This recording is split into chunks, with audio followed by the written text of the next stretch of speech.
हम बात करने जा रहे हैं आइडियाज़ एक्सपो की, जो कि कराची एक्सपो सेंटर में इस वक्त शुरू हो चुका है।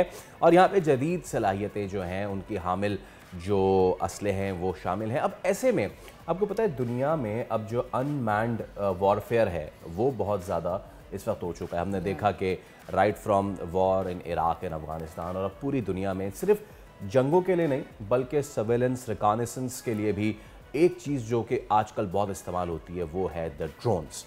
और ड्रोन्स जो हैं वो अब ना सिर्फ ये कि अटैक के काम आते हैं बल्कि सर्वेलेंस के लिए बहुत काम आते हैं, ख़ास तौर पे जो दूर दराज इलाके होते हैं जहाँ पे आदमी का जाना दुश्वार होता है, या फिर जो हमारी समुद्री हदूद हैं उनकी भी सर्वेलेंस के लिए ड्रोन्स जो हैं वो कलीदी किरदार अदा करते हैं। अब पाकिस्तान में पिछले कुछ सालों में ड्रोन कैपेबिलिटी को बढ़ाने पे बहुत ज़ोर दिया गया है, और ऐसे ही जो है पाकिस्तान की नंबर 1 जो कंपनी है global industrial and defence solution Gits, उसके तैयार करदा जो ये ड्रोन है जिनका नाम मुझे बहुत पसंद है, फ़ारसी में ये लफ्ज़ है शाहपर, और शाहपर 3 जो है यानी कि 1 और 2 के बाद अब शाहपर 3 जो है वो अब अनवीलिंग होने जा रही है। और हमेशा हमें याद रखना चाहिए कि weapons for piece, arms for piece, क्योंकि पाकिस्तान कभी भी हमले पे जो है वो अव्वल नहीं करता, अव्वल जो है वो हमला नहीं करता, हमेशा डेटरेंस जो है और हमेशा डिफेंस जो है उसकी कैपेबिलिटीज़ जो है वो अपनी मजबूत से मजबूत रखता है। और आजकल के मॉडर्न वॉरफेयर में, मॉडर्न सर्वेलेंस में, मॉडर्न रिकॉनेसेंस में ड्रोन की जो अहमियत है वो बहुत ज़्यादा बढ़ जाती है। Global industrial and defence solution Gits के CEO असद कमाल हमारे साथ मौजूद हैं। वेलकम करते हैं आपको शो में असद साहब, good morning, thank you so much. और हमारी ख्वाहिश थी कि आप आते, बट ऑब्वियसली हम समझ सकते हैं कि क्योंकि आज वहाँ वज़ीर आज़म भी आ रहे हैं तो आप वहाँ पे इंगेज हैं, but will definitely come over there to your stall और वहाँ भी आपसे बात होगी। लेकिन फ़िलहाल के लिए शाहपर 3 जो है वो अब लॉन्च करने जा रहे हैं, तो ज़रा बताइए 1 और 2 के बाद अब शाहपर 3 जो है उसमें क्या एडवांसमेंट होने जा रही हैं, कितना मैक्सिमम इसका अल्टीट्यूड रखा है, और कितना ये वॉरहेड जो है वो कितना हैवी पेलोड ले जाने की सलाहियत रखता है। जी, thank you for having me. GIDS के बारे में आपने जैसे इंट्रो दिया, GIDS पाकिस्तान की सबसे बड़ी डिफेंस कंपनी है और हम तकरीबन कोई 200 से ज़ायद प्रोडक्ट्स बनाते हैं और काफ़ी डाइवर्स प्रोडक्ट रेंज है।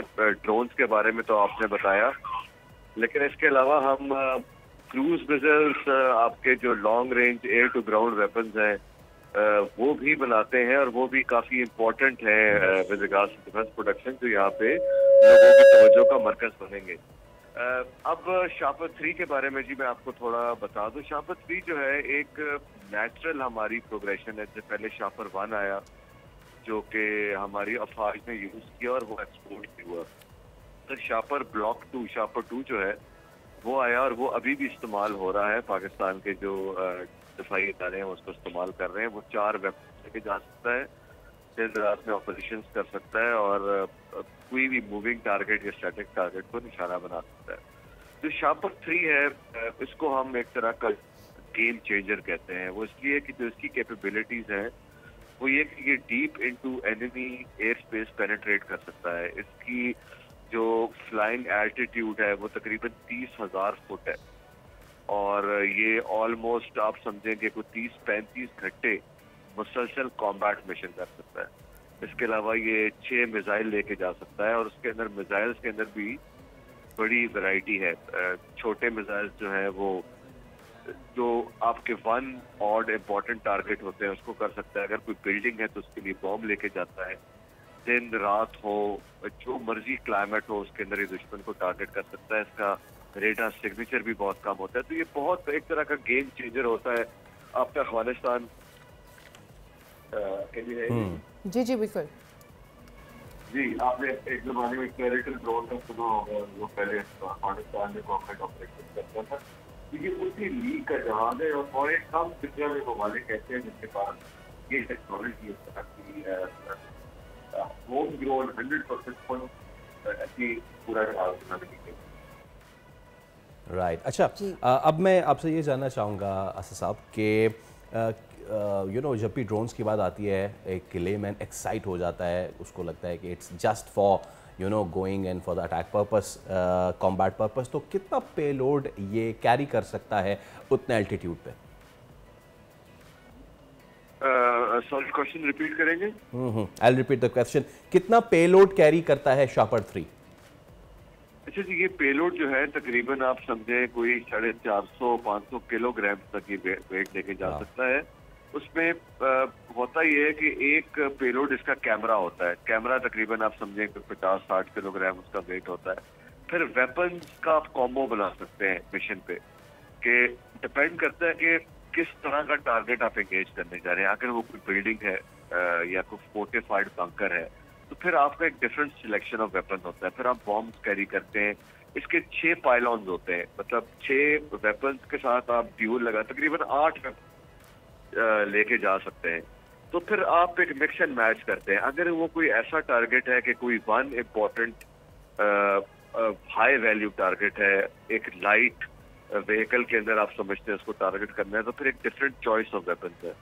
अगर आप समझते हैं कि आपने सबमरीन्स को टारगेट करना है, तो फिर आप टॉर्पीडोज कैरी कर सकते हैं। अगर आपने डीप एनिमी के कोई रेडार फैसिलिटी को टारगेट करना है, तो फिर इसके अंदर हम एक क्रूज मिसाइल बना रहे हैं शॉर्ट रेंज वाला, आप वो पायलॉन पे लेके जा सकते हैं। तो मतलब ये एक तरह का एक अनमैन्ड मदरशिप आप इसको कह लें। डिपेंडिंग कि आपका मिशन क्या है, आपका एनिमी क्या है, आप इसके अंदर मिक्स एंड मैच करते हैं। मतलब तो शापर 3 जो है वो शाहकार बनाया है, इसका मतलब। वैसे साहब जदीद ज़माने में ड्रोन्स कितनी अहमियत के हामिल हैं, और ये सिर्फ अटैक पर्पस के लिए नहीं बल्कि निगरानी के लिए भी इस्तेमाल किए जा रहे हैं, तो इसके ऊपर भी थोड़ी सी बात आप करें। जी, आप ड्रोन्स तो आपने देखा कि पहले ना ये एक बड़ी एक्सक्लूसिव टेक्नोलॉजी थी। खाली अमेरिका का आप सुनते थे कि जी एक प्रेडेटर बनाया है, वो आया है, उसने निशाना बनाया और चला गया। लेकिन अब ये एक तरह की बड़ी कॉमन चीज हो गई है। मतलब इसकी प्रोलिफरेशन बहुत हो गई है। हर मुल्क मोर और लेस किसी तरह के ड्रोन्स बनाने की कैपेबिलिटी उसने हासिल कर ली है। सर्वेलेंस के लिए इसकी अपनी एक इम्पोर्टेंस है। सर्वेलेंस के ड्रोन्स बनाना कदरे आसान है, लेकिन जो वेपन की कैपेबिलिटी वाले ड्रोन्स है वो मुश्किल होते हैं, क्योंकि आपको उसके लिए एक टारगेटिंग सिस्टम चाहिए। फिर वो लेजर से एनिमी को टारगेट करता है। फिर आपको एक मिसाइल चाहिए होता है जो कि उस लेजर को सीक करता है, वो उस टारगेट को हिट करे। अब ये एक कॉम्प्लेक्स टेक्नोलॉजी है। आजकल की अब जो वॉर्स हैं, अब 2 मेन फ्रंट्स अभी रिसेंट जो कॉन्फ्लिक्ट्स हुए, एक आज़रबाईजान का था और ये नगोर्नो काराबाग वाला कॉन्फ्लिक्ट, दूसरा अभी यूक्रेन वाला कॉन्फ्लिक्ट है। इन दोनों में ड्रोन्स का इंतहा इस्तेमाल है, और ड्रोन्स भी बड़े नहीं, छोटे ड्रोन जो कि कुछ ग्राम्स का वॉरहेड लेके जाते हैं, 1 kg 2 kg, और उनकी स्पीड बहुत होती है। वो जाके टैंक को जाके टॉप पे हिट करते हैं, और वो टैंक बिल्कुल तबाह अगर ना भी हो तो वो उधर ही रुक जाता है अपने ट्रैक पे। और सोल्जर्स के बंकर्स को हिट करना, कॉस्ट इफेक्टिव तरीके से एक दिन में 50-50 ड्रोन्स के स्वॉर्म अटैक करा देना। तो इसने इस पूरे ट्रेंड ने किया ही है कि जो इवन जो बड़ी चीजें थी, जैसे king of the battle tank को कहते हैं, इसने टैंक्स को बड़ा वनरेबल कर दिया, टैंक्स को रिडंडेंट कर दिया। अब लोग डरते हैं कितना बड़ा टैंक लेके जाएंगे बैटल फील्ड में, किसी ने हिट किया तो वो उधर ही उसकी चेन को कुछ हो गया, वो उधर ही खड़ा हो जाएगा, बंदे भी उधर एक्सपोज हो जाएंगे, वो चीज भी तबाह हो जाएगी, रिडंडेंट हो जाएगा। ड्रोन ये रिडंडेंट हो जाएगा। तो ड्रोन ने बिल्कुल गेम चेंज कर दी है बैटल फील्ड की, और अब दुनिया उसी स्पीड से एंटी ड्रोन के पीछे भागना शुरू हो गई है कि अभी हमने अपनी चीजों को बचाना कैसे है ड्रोन। वाह, वो फिर एंटी एयरक्राफ्ट में फिर चीज़ आ जाती है। अच्छा, ये बताएं असद कमाल साहब कि हमने अभी तक पेलोड की बात कर ली, मिसाइल्स की बात कर ली एंड ऑल, लेकिन उसको प्रिसिशन के साथ हिट करने के लिए ड्रोन्स में इमेजरी, ग्राफिक्स जो हैं वो बड़ी इंपॉर्टेंट होते हैं। ऑब्वियसली जो पीछे उड़ा रहा है वो जब तक उसको प्रॉपर सैटेलाइट के थ्रू वो इमेज नहीं मिलेगा, वो टारगेट उसको नहीं जब तक अचीव होगा, we can not hit the bull's eye. तो शापर 3 में इमेजरी और ग्राफिक्स जो है उसको कैसे बेहतर किया गया है, कितने प्रिसिशन के साथ किया गया, ये बताइए। जी जी, thank you Victor, I appreciate कि आप बड़े अच्छे सवाल पूछ रहे हैं। They are very important question. Imagery actually आजकल जो मॉडर्न वर्ल्ड में कहते हैं कि यूएवी इज बेसिकली एक प्लेटफॉर्म नहीं, it is a camera that is flying in the air. Camera सबसे इम्पोर्टेंट इंग्रेडिएंट है, एलिमेंट है एक ड्रोन का। जो हमें इस चीज का जी 20 साल से पहले भी न्यू के हमें लेटेस्ट टेक्नोलॉजी का उस तरह एक्सेस नहीं है, वेस्ट और ना कोई देता है आजकल के जमाने में। हमेशा सेकंड टियर टेक मिलती है, इसलिए हमने बहुत पहले ही अपने कैमरास पे काम करना शुरू कर दिया था। जो इसके अंदर कैमरा लगा हुआ शापर 3 में, वो ज़ुमर 3 कहलाता है। वो completely made by our company है, और उसके अंदर कैपेबिलिटी ये है कि वो दिन में, रात में जबरदस्त आपको 30,000 फुट से टारगेट को देख भी सकता है और उसको लॉक भी कर सकता है लेजर से। उसकी सारी रेंज, उसकी सारी स्पेक्स ग्राउंड ऑपरेटर्स के पास जारी होती है। उसके अलावा इसके अंदर एक और कैमरा होता है जिसको कहते हैं सार, सिंथेटिक अपर्चर रेडार वाला। जब भी कभी बादल होते हैं तो जो नॉर्मल आपका कैमरा होता है वो बादलों के थ्रू नहीं देख सकता, तो वो उसकी एक लिमिटेशन आ जाती है। उसके लिए सार कैरी होता है, सिंथेटिक अपर्चर रेडार। उसकी कैपेबिलिटी होती है कि बादलों के थ्रू देख लेता है। तो चूंकि ये बड़ा जहाज है, अंदर कैपेबिलिटी है कि सार कैमरास भी लेके जा सकते हैं, तो आपके किसी सूरत मिशन नहीं होता। अभी तक जहाँ तक आपने एक्यूरेसी की बात की, लेजर गाइडेड वेपन इसके अंदर यूज होते हैं। लेजर गाइडेड वेपन जो होता है वो लेस देन 5 मीटर एक्यूरेट होता है। तो मतलब pin point accuracy, moving target अगर एक गाड़ी जा रही है तो उसने उसको बिल्कुल तबाह कर देना है, क्योंकि ऊपर से एक लेजर बीम ने लॉक किया होता है और जब मिसाइल जाता है वो उस लेजर बीम के, लेजर पॉइंटर आपने देखा होगा ना, सब वही चीज है, तो वो पॉइंटर को फॉलो कर रहा होता है और उससे पिन पॉइंट स्ट्राइक जाके करनी है। It is very accurate. Outstanding. Asad कमाल साहब, CEO global industrial and defence solutions, हमारे साथ आप मौजूद थे। Thank you much for your time और उम्मीद करते हैं कि जब हम खुद पहुंचेंगे इस ज़बरदस्त डिफेंस के एक्सपो में तो बहुत और भी चीज़ें दिखाने के लिए, मतलब आउटस्टैंडिंग, ज़बरदस्त। और it's so good to know कि रीजन में पहले हम सिर्फ अमेरिका के पास एक टेक्नोलॉजी समझते थे, बट रीजन में अब जिस तरीके से हम इसमें अपने आप को खुद कफील बना रहे हैं, बैक लॉन्च कर रहे हैं हम ना, 1 2 यस एब्सोल्युटली, तो वो बहुत ज़बरदस्त टेक्नोलॉजी, वो चीज़ है बिल्कुल।